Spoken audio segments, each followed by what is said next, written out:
Oke, halo Assalamualaikum warahmatullahi wabarakatuh. Hari ini saya akan share tentang pembahasan saya tentang soal nomor 157 di grup 1 hari 1 EKG. Seorang pasien laki-laki 69 tahun, pos PCM 4 tahun lalu dengan dada tidak nyaman dan berdebar. Ya. Oke, ini adalah EKG beliau pada pukul 04.59. Ya. Selalu seperti biasa kita mencari apakah ini irama sinus apa enggak. Ya. Kita lihat irama sinus apa enggak. Kita lihat di sini.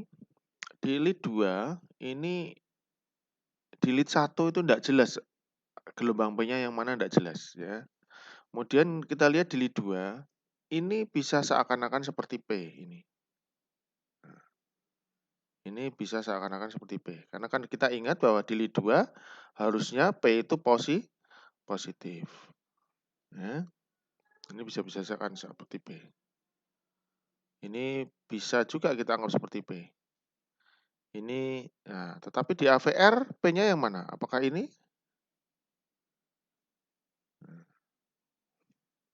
Kemudian di lead AVF, inikah? Jadi kita masih belum begitu jelas ya.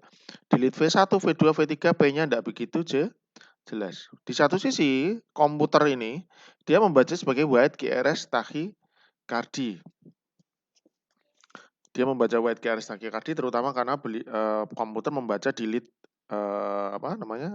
prekordial ya. Di lead prekordial ini V1, V2, V3 ini kita dapat bahwa GRS-nya lebar. Oke. Irama sinus masih kita pertanyakan, tapi belum begitu jelas. Irama sinus berapa kali per menit? Kurang lebih sekitar 140-an. Ya. 140 kali per menit. Aksis 1 positif, AVF positif, aksis normal, P interval. Kalau kita anggap ini P, ya mungkin masih normal ya. GRS lebar di V1 nggak ada. Di V6 masih kita pertanyakan. Apakah ini LBBB apa enggak? Tapi satu hal yang teman-teman harus ingat adalah ketika melihat ECG yang bentukannya, terutama di lead 2, 3, dan AVF itu seperti ini. Jadi ada rule namanya BIX rule. BIX. BIX rule. Yaitu ketika teman-teman melihat bahwa ada satu gelombang P yang hampir ada di tengah-tengah antara 2 R ke R, maka kemungkinan pikirkan ada gelombang yang lain. Jadi mungkin bukan ini tok P-nya.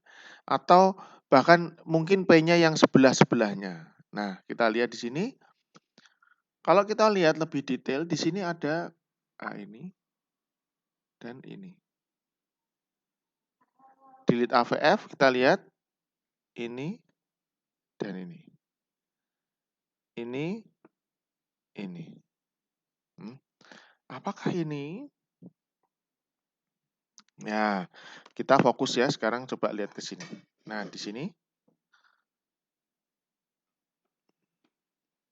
Ini. Ini.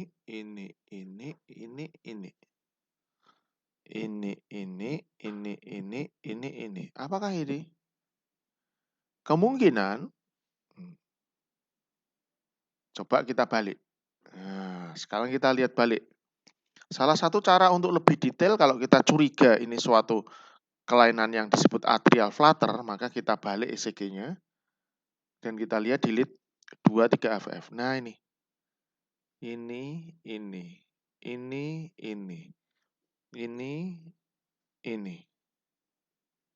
Ini adalah gelombang dari namanya flutter. Jadi ECG ini adalah suatu ECG atrial flutter 2:1. Yang which is memang akan banyak teman-teman atau bahkan mesin yang tidak bisa membaca ini dengan benar. Kenapa ya? Karena memang ini agak kompleks. Jadi ECG ini memang agak kompleks. Yang lebih meyakinkan bahwa ini atrial flutter adalah jika kita lihat, sebelumnya pasien ini sempat didapatkan episode atrial flutter tapi yang tidak seperti tadi, yang tidak 2:1. Ya, ini kan 2:1 tuh. kalau pada saat ini ECG-nya kadang-kadang pasien dengan IPCD agak lebih lambat. Nah, misalnya ini kan 2:1. Nah, 2:1. 2P, 1 GRS.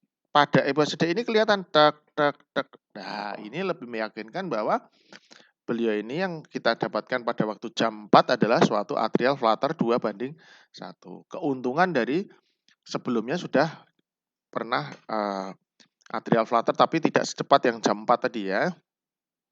Nah, sedikit teoritis tentang atrial flutter adalah ada typical atrial flutter dan reverse. Tapi ini sebenarnya tidak terlalu penting sih ya. Jadi kalau yang paling banyak, ya ini adalah typical, hampir kurang lebih 90%, dia di lead 2, 3, itu P-nya akan ke bawah. Gelombang flutter ke bawah. Sementara di V1 akan ke atas. Nah, pasien ini kalau kita lihat termasuk yang typical karena ini ke bawah, ininya ke atas. Ini memang kelihatan pada ECG yang sebelumnya. Ya, jadi pada pasien ini beliau ini kita baca sebagai typical atrial flutter 2:1 dengan poor progression of R. Ya. Poor progression of R-nya dari mana? Karena lihat dari V1, V2, V3, V4, V5. Ya. Ini R-nya tidak naik, poor progression of R.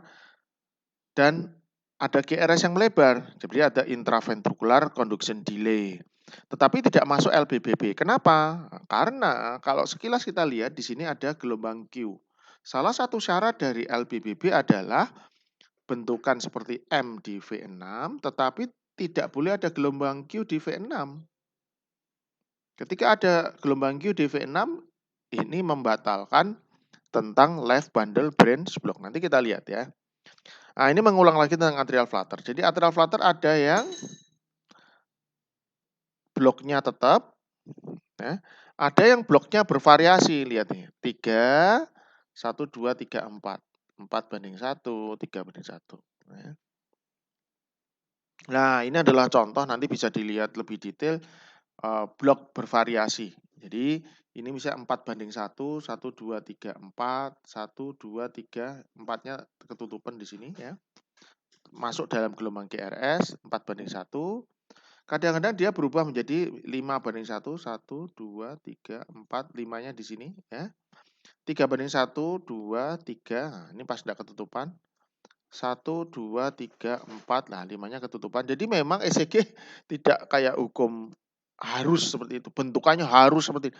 Nggak ada di dalam ini. Kadang-kadang berubah tergantung dari heart rate-nya pasien, struktural dari pasien ya.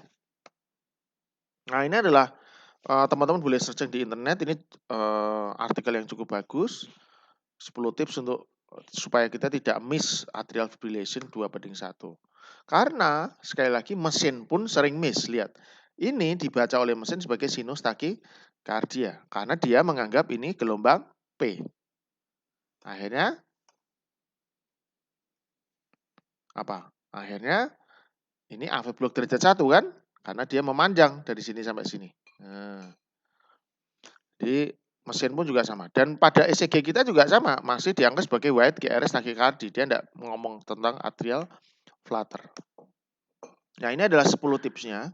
1, curigai setiap takikardi, terutama jika heart-nya sekitar 150, terutama kalau tidak ada penyebab untuk menjadi takikardi. Jadi misalnya pasiennya tidak demam, pasiennya tidak shock, tidak ada keluhan, tidak nyeri apa-apa, kok tiba-tiba heart-nya di 150, kan tidak nalar. Ulangi lagi dan lihat lagi. Lihat beberapa lead.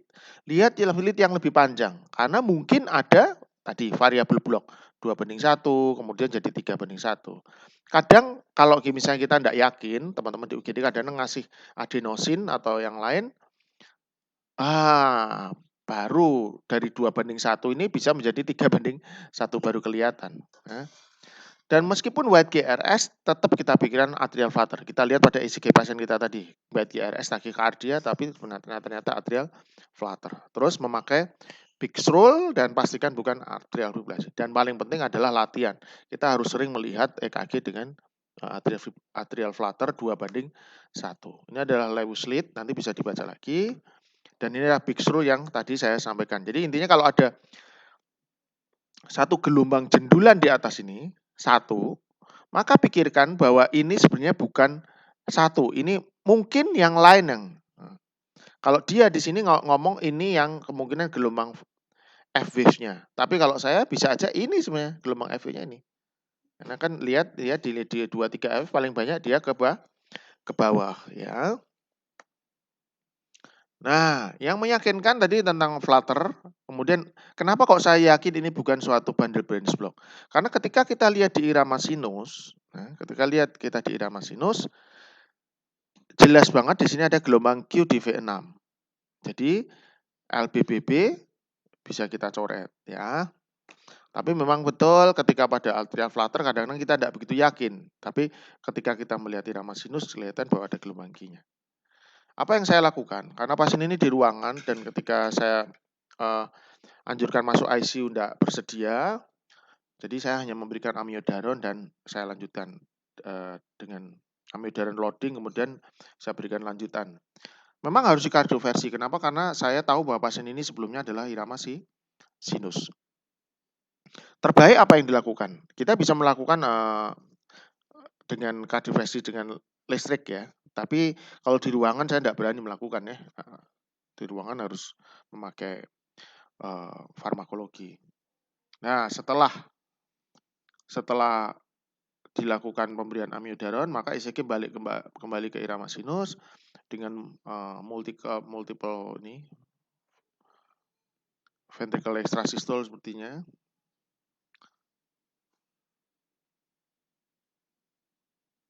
Tapi anehnya kalau multiple ventricle extrasystole di sini kayak ada gelombang P di sini ya.